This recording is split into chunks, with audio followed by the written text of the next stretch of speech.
Who is Mama Betty? Kong Min-jae asked, and three of the toughest men in Chicago suddenly went silent. It was 2:13 in the morning when the Korean Mafia boss stepped through the doors of his Lake Shore Drive mansion and heard something that did not belong there. Laughter. Not the careful chuckles his men offered when someone important made a joke. Real laughter. Warm, careless, almost boyish laughter drifting from the kitchen at the end of a hallway lined with black marble and dark walnut. Min-jae stopped. For 12 years, this house had operated by his rules. Quiet, precise, controlled. Yet tonight the air smelled of brown butter, roasted chicken, pepper, and something sweet baking in the oven. He followed the voices without announcing himself. Golden light spilled beneath the kitchen door. "Come on, Mama Betty," Danny Brooks said from inside. "You can't give Marcus the last biscuit. He already had 3. "Then maybe you should have moved faster," Marcus replied. Another burst of laughter followed. Min-jae's expression hardened, not with anger, but confusion. Danny and Marcus had worked for him for years. Ethan Cole was apparently in there too, judging by the low voice telling them both to stop arguing over biscuits like children. These were disciplined men who rarely relaxed, even when they were off duty. Min-jae had seen them sit through expensive dinners without saying 10 unnecessary words. Now they were fighting over homemade biscuits. He stepped closer and looked through the partially open door. Betty Carter stood beside the stove in her plain gray housekeeping uniform, a white kitchen towel resting over one shoulder. At 57, Betty was one of those people the mansion seemed designed to overlook.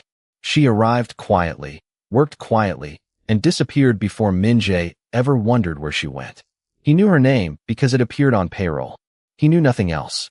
Yet Marcus was setting plates on the table while Danny hovered beside a cast-iron skillet, trying to steal something before Betty slapped his hand away with the kitchen towel. "Sit yourself down," she told him. "Everybody gets fed." Danny grinned. "Yes, Mama Betty." Min-jae froze. "Mama." Nobody in his organization used that word casually. Not here. Not in a house where affection was treated like a weakness people could exploit. But something even stranger caught his attention. His men looked different around her. Their shoulders were loose. Their voices were softer. For a few stolen minutes, they didn't look like men carrying the weight of Min-jae's world. They looked like sons who had finally come home. Then Ethan noticed him. His smile vanished. Marcus slowly lowered his fork. Danny stopped chewing. Betty turned from the stove and found Min-jae standing in the doorway, perfectly still beneath the cold hallway light. The warmth drained from the room. Betty's eyes remained steady, but her fingers tightened around the towel. Min-jae looked at the crowded table, then at the woman he had barely noticed for 3 weeks. He had entered that kitchen expecting to discover why his men had been disappearing every night. Instead, he found them gathered around his maid as though she belonged at the center of something he had never been able to give them. His gaze settled on Danny. "You called her Mama." No one answered. Min-jae looked back at Betty. He thought he had discovered a broken rule. He had no idea he was standing at the edge of a truth that would change the meaning of his own home. 3 weeks earlier, Betty Carter had entered the mansion through the service entrance carrying a worn leather purse, a thermos of coffee, and the quiet understanding that wealthy houses had rules nobody bothered to write down. Do your work. Keep your eyes to yourself. Never confuse employment with belonging. At 57, Betty had spent enough years cleaning other people's homes to understand all 3. The mansion itself was nearly 12,000 square feet of polished stone, dark walnut, spotless glass, and rooms so perfectly arranged they barely looked lived in. Kong Min-jae occupied the center of it all, without ever seeming at home there. Betty usually saw him only in passing, dressed in dark suits, moving through hallways with the measured silence of a man whose schedule mattered more than conversation. He acknowledged her with a nod when their paths crossed. Sometimes not even that. Betty never took offense.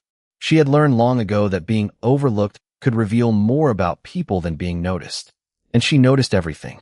She noticed Marcus Reed arriving late most evenings and pouring coffee that had been sitting in the pot for 6 hours.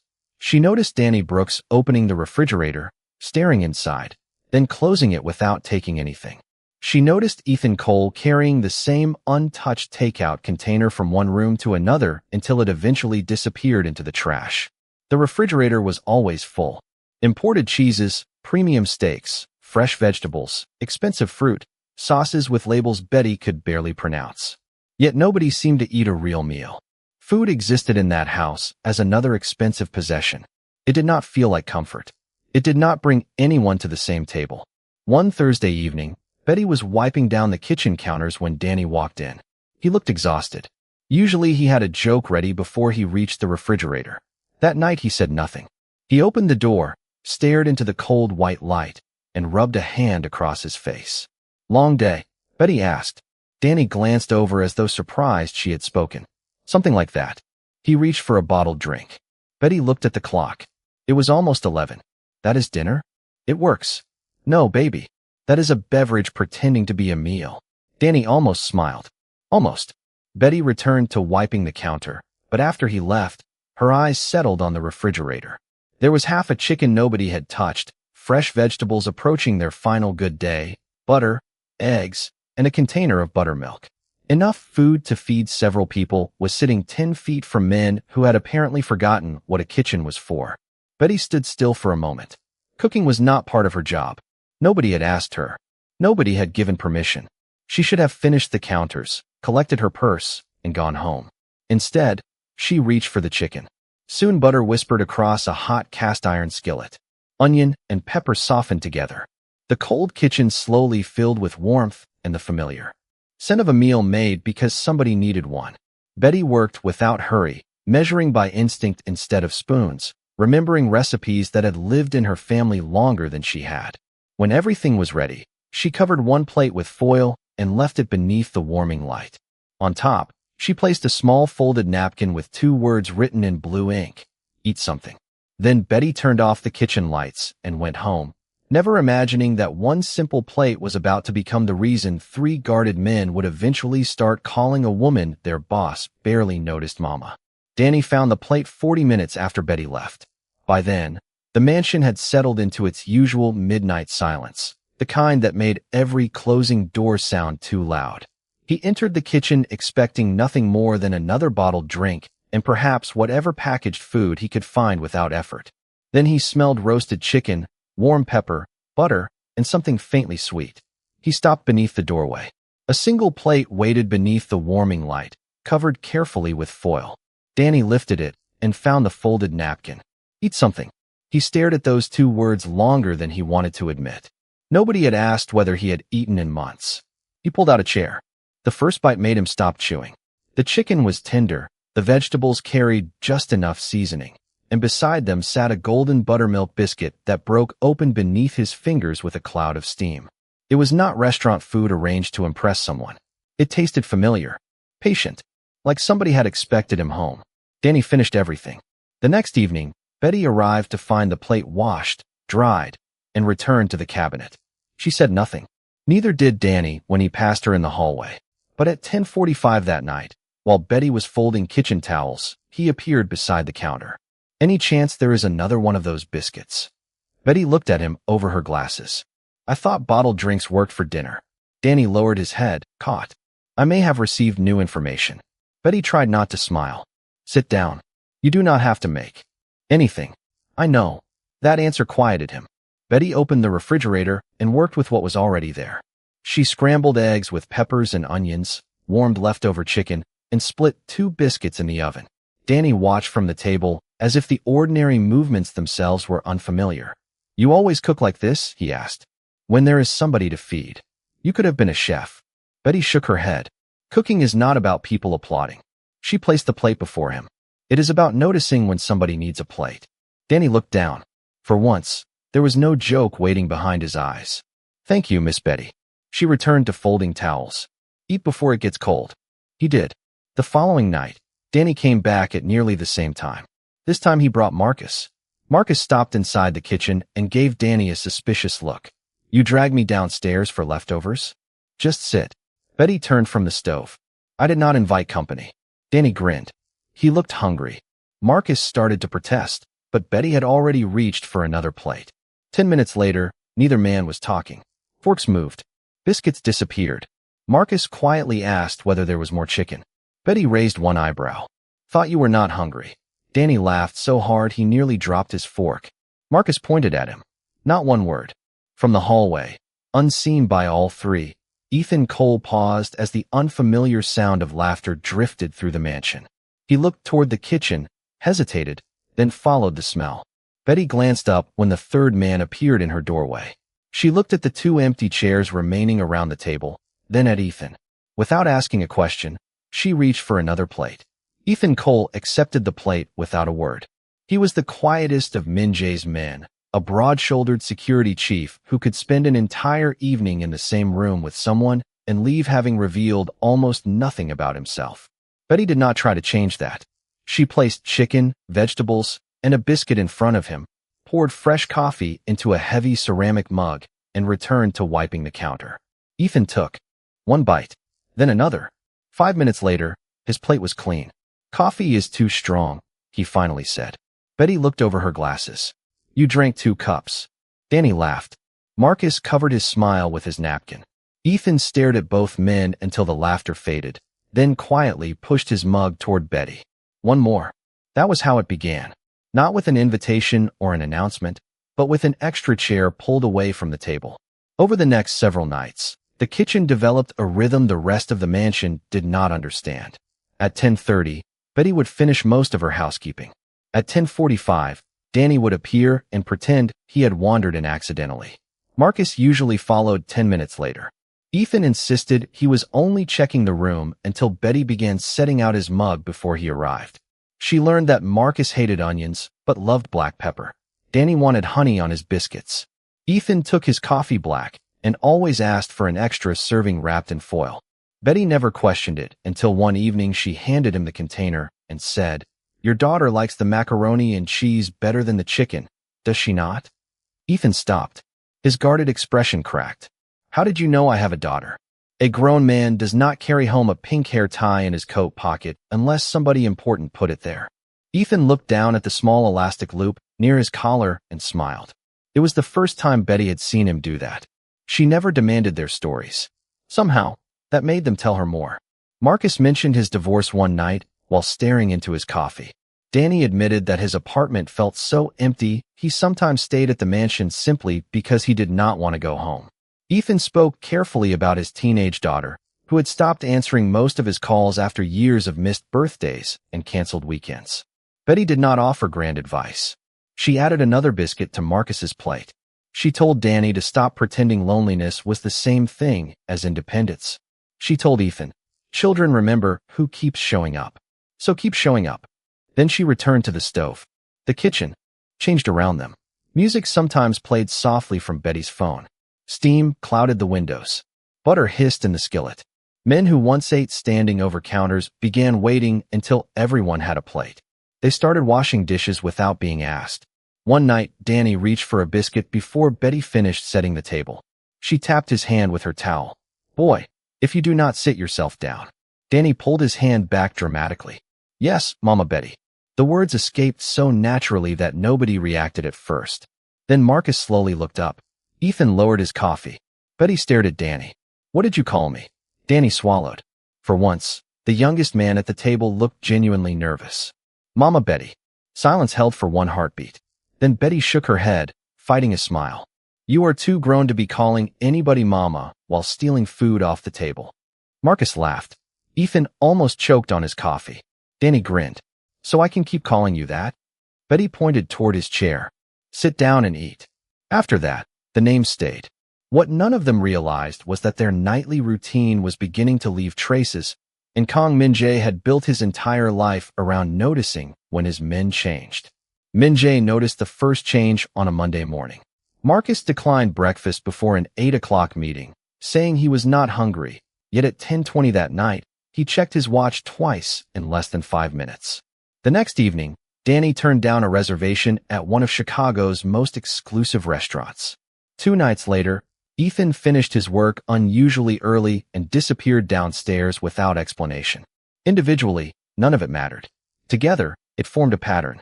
Min-jae had built his reputation on patterns. He noticed altered routines, unfinished sentences, glances held half a second too long. His men had worked beside him for years, and predictability was part of what made trust possible. Now all three were behaving differently. Stranger still, they seemed happier. Danny arrived earlier. Marcus complained less. Ethan had even taken a personal call from his daughter and returned with something close to a smile. Min-jae should have welcomed the change. Instead, curiosity tightened around him. "Where is everyone going at night?" he asked Marcus one afternoon in the study. Marcus looked up from a folder. "Going around 10:30. A pause. Small, but Min-jae caught it. "Nowhere important." Min-jae leaned back in his chair. "Then why did you pause?" Marcus almost smiled. "Maybe you should come downstairs sometime." It was not an answer. That evening, Min-jae said nothing more. At 10:27, Danny passed the study. At 10:34, Marcus followed. Ethan waited until 10:40, then headed toward the service hallway. Min-jae gave them a minute before rising. He expected a private conversation. Perhaps cards. Perhaps some personal matter they thought their employer did not need to know. What he did not expect was the smell. Warm butter reached him halfway down the hall. Then came roasted garlic, black pepper, baked bread, and the unmistakable richness of something simmering slowly on the stove. Min-jae followed it to the kitchen and stopped before entering. Danny was carrying plates. Marcus was pouring iced tea. Ethan stood at the sink washing a skillet. And Betty Carter, the maid Min-jae had barely exchanged 20 words with, stood over a cast-iron pan while 3 grown men waited for her instructions. "Marcus, put the napkins out properly." He obeyed. "Danny, leave those biscuits alone." Danny immediately withdrew his hand. "Ethan, there is a container by the refrigerator for your daughter." Ethan nodded. "Thank you, Betty." Min-jae stared through the narrow opening of the door. He had watched these men ignore expensive chefs, formal dining rooms, and meals that cost hundreds of dollars. Yet here they were waiting around a kitchen table for roasted chicken, greens, macaroni and cheese, and biscuits Betty had made from ingredients already sitting in his refrigerator. Then Danny took a biscuit anyway. Betty turned. "Daniel Brooks." Danny froze with it halfway to his plate. Marcus started laughing. "You heard Mama Betty. I was checking the quality." "You checked 3 already," Ethan said. Betty folded her arms. "Put it back." Danny looked at the biscuit, then at Betty. "Mama Betty, please. I have had a long day." She tried to remain stern, but a smile escaped. The room erupted with laughter. Min-jae remained motionless outside the door. He had spent days preparing himself to discover what his men were hiding. Instead, he found something he could not immediately name. There was no secrecy in their faces, no scheme, no divided loyalty. There was only ease, belonging, home, and somehow, without money, rank, or authority, Betty Carter had created all 3 beneath his roof. Min-jae stepped into the doorway. Ethan saw him first. The laughter stopped. Danny slowly lowered the biscuit. Marcus set down the pitcher. Betty turned toward the sudden silence and met Min-jae's eyes. He looked from her to the table, then back to the 3 men who had apparently been keeping this nightly ritual from him. His voice remained calm. "Would someone like to explain what is happening in my kitchen?" The kitchen became so quiet that the soft hum of the refrigerator suddenly seemed loud. Betty set the towel down beside the stove and straightened her shoulders. Danny looked at Marcus. Marcus looked at Ethan. None of them appeared eager to answer.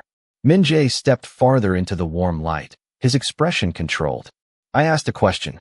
Betty spoke before anyone else could. "It was me, Mr. Kong." Min-jae turned toward her. "What was you?" "The cooking. The late dinners. All of it." Her voice remained calm even as her fingers pressed together at her waist. "Nobody asked me to do it. I saw food going to waste, and I saw people coming home hungry. I thought I could help." Min-jae glanced at the table. For plates. For glasses. A basket lined with a clean cloth and filled with biscuits. Nothing about it looked dangerous or secretive. That somehow made the situation harder for him to understand. "Who gave you permission?" Betty held his gaze. "Nobody." Danny shifted in his chair. "Boss, she did not do anything wrong." Min-jae looked at him. Danny immediately became still, but he did not take the words back. Marcus stood next. "He is right." That surprised Min-jae more than Danny speaking. Marcus had worked beside him for nearly a decade, and almost never challenged him in front of others. Betty used groceries that were already here. Marcus continued. "She never asked us for money. She never neglected her work. Most nights, she stayed later than she needed to." Ethan dried his hands and placed the towel beside the sink. "If there is a problem, it belongs to all of us." Betty turned sharply. "No, it does not." Her tone carried enough authority that 3 grown men actually stopped talking. "I made the decision. Do not stand there trying to carry something that belongs to me." Danny looked down. Marcus slowly sat. Min-jae watched them obey her, and something inside his carefully ordered understanding shifted. Betty was an employee. She held no rank. She controlled no money. Yet these men respected her without being required to. Betty faced Min-jae again. If I crossed a line, I apologize. But I will not apologize for feeding hungry people. The words landed softly. That made them heavier. Min-jae studied her for several seconds. And Mama Betty? Danny closed his eyes briefly. Betty glanced toward him. That foolishness started with Daniel. It was respectful foolishness, Danny said. Marcus coughed to hide a laugh. Even Ethan looked away. Min-jae did not smile. He looked at Danny. Why? Danny hesitated, and when he answered, the humor was gone. Because she remembers things nobody else does. Because she asks whether Ethan's daughter ate. Because she knows when Marcus needs coffee before he says anything. Because when I walk in here after a bad day, she does not ask me to explain myself before she puts a plate down. Danny looked toward Betty. She makes this place feel different. Betty's eyes softened, but she said nothing. Min-jae looked around his own kitchen as though seeing it for the first time.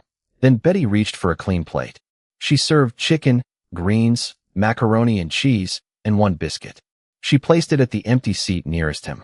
You have been standing there 10 minutes, she said. You probably have not eaten either. Marcus stared at the table. Danny seemed to forget how to breathe. Nobody spoke to Kong Min-jae that way. Min-jae looked at the plate, then at Betty. I did not ask for food. Neither did they. She nodded toward his men. That was the problem. For one long moment, nobody moved. Then Min-jae pulled out the chair. The legs whispered across the tile. He sat down. Betty pushed the plate gently toward him. Eat before it gets cold. Min-jae stared at the plate as steam curled upward between him and Betty. For several seconds, he did nothing. Danny suddenly found the table fascinating. Marcus lifted his glass, but did not drink. Ethan remained near the sink, watching without appearing to watch. Betty simply returned to the stove. She did not hover. She did not ask whether Min-jae liked what she had made. She had offered him food, and apparently that was where her responsibility ended. Min-jae picked up his fork. He tasted the chicken first. Warm pepper and garlic came through before a faint sweetness he could not identify. It was simple food, carefully made. He tried the greens, then the macaroni and cheese. Nothing happened until he broke open the biscuit. A thin ribbon of steam escaped. Butter melted into the center. Min-jae added a small spoonful of honey from the jar on the table and took one bite. His hand stopped halfway back toward the plate. The kitchen disappeared for a moment. He was 8 years old again in a small apartment in Seoul, sitting at a scratched wooden table while rain tapped against the window. His mother stood near a narrow stove, brushing honey over warm bread because there had been little else in the kitchen that evening. She had smiled when she placed it before him. Eat while it is warm, Min-jae. The memory arrived with such clarity that he could almost hear the rain. Then the refrigerator hummed, a glass touched the table, and Chicago returned. Min-jae lowered his fork. Betty had turned toward him. She did not ask what was wrong.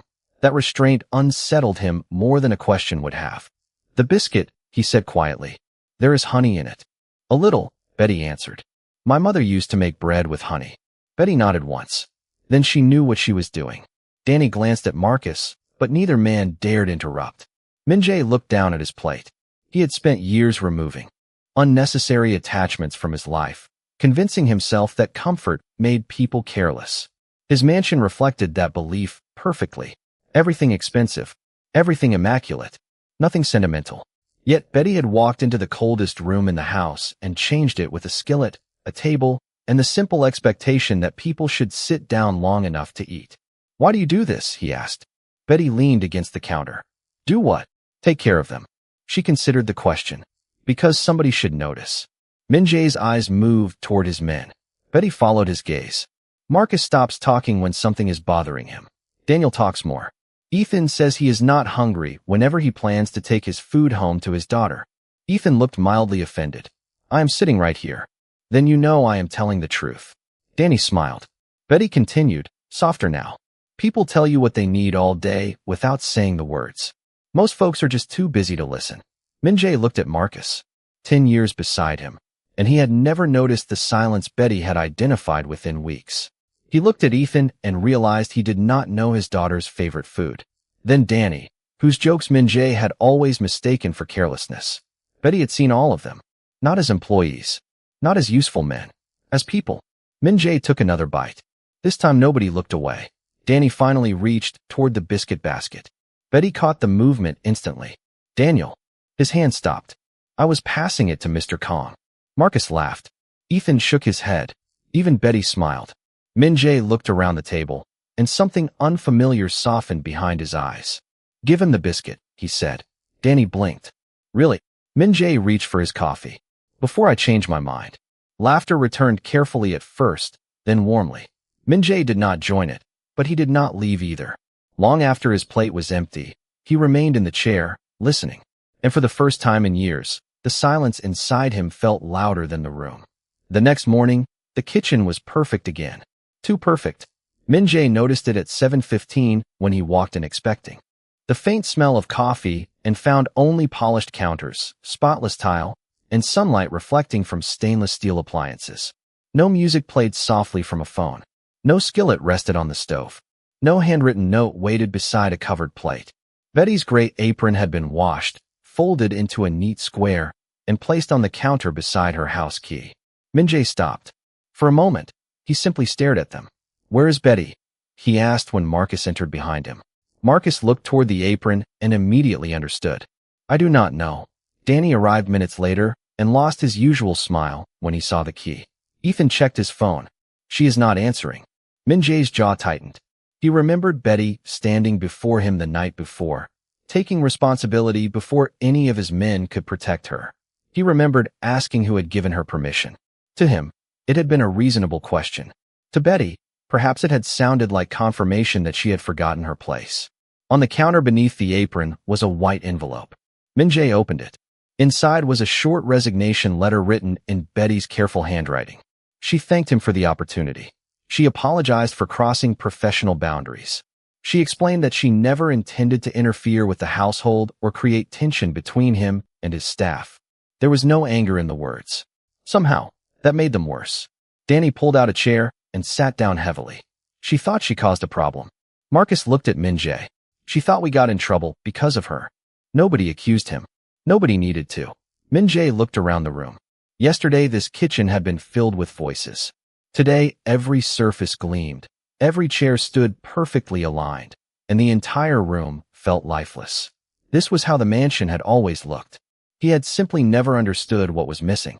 Ethan opened the refrigerator. Inside sat a foil-covered container with a small note taped to the lid. For Emily. He went still. Betty had prepared food for his daughter before leaving.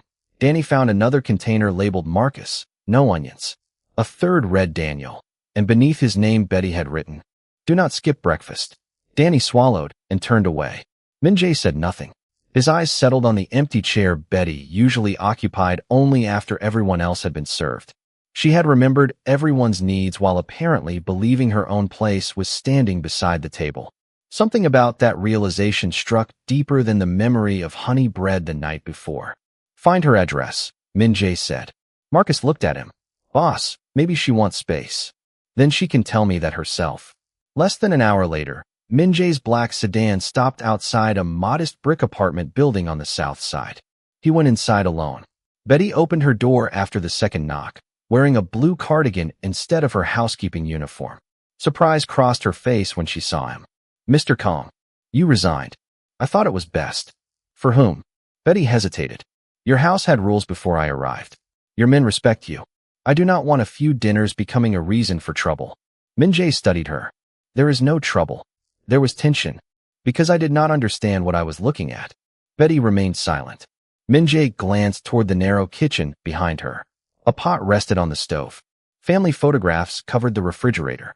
The room was small, but it possessed more warmth than 12,000 square feet of his mansion.